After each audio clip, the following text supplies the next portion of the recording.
Jadi fungsinya berkembang biak ini agar tidak punah.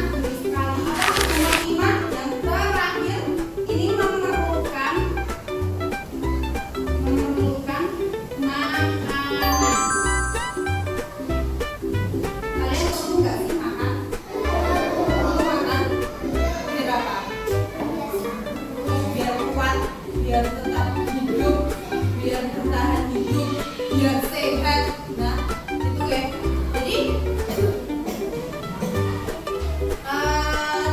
semua makhluk hidup ini, manusia, hewan, tumbuhan itu memerlukan makanan. Nah, dari awal ini tadi kan ciri-ciri makhluk hidup. Berarti kalau ada makhluk hidup berarti ada makhluk yang tak hidup. Percaya nggak? Kalau makhluk nggak hidup,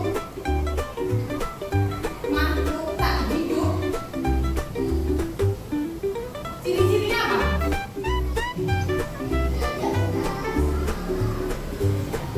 Ya semua ini nggak ada. Itu aja. Yo tidak bergerak, tidak bernafas, tidak mengalami pertumbuhan, tidak berkembang biak, tidak memerlukan makanan. Dan terus anak-anak, contohnya apa dong? Kita tahu.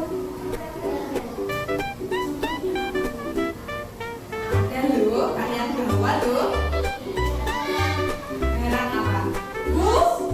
Buku bisa. Terus tas bisa. Biskuit bisa. Biskuit bisa. Sembako.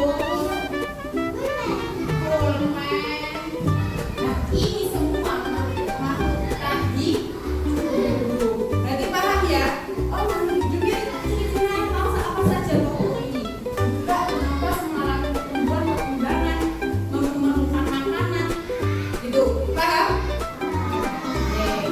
Nah, sekarang kalau paham, Bu Guru kasih kalian soal.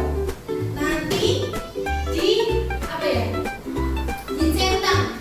Pakai centangnya dibingkai kalau ini makhluk hidup, dicentang kalau ini makhluk tak hidup. Kalian harus bisa mengelompokkan. Siap? Siap.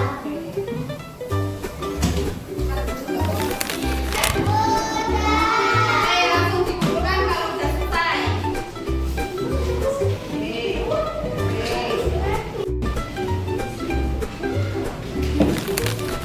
Oke, mungkin itu saja ya. Itu saja pembelajaran pada siang hari ini. Tapi sebelum penutupan, mau ulang lagi. Itu belajar apa toh hari ini? Itu belajar apa? Ciri-ciri hidup. Apa saja ciri-ciri makhluk hidup? Satu. Bergerak.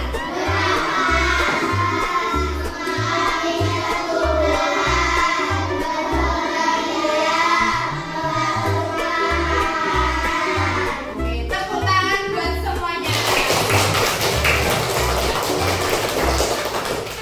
Oke, mungkin itu saja yang dapat Bu Guru sampaikan.